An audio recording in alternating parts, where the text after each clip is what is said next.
5 वक्त नमाज पढ़ने से, हज करने से, ज़कात देने से, कुरान पढ़ने से आप दीनदार नहीं बनते,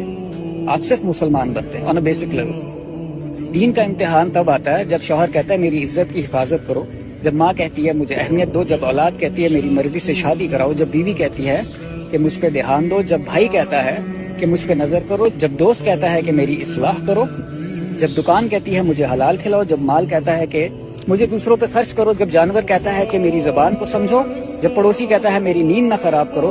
और गरीब कहता है कि मुझे खाना खिलाओ। जबान कहती है मुझसे सच बोलो, आंखें कहती हैं मुझसे अच्छा देखो, और हाथ और पैर कहते हैं कि मुझसे किसी को तकलीफ ना दो। इस्लाम मस्जिद के अंदर है,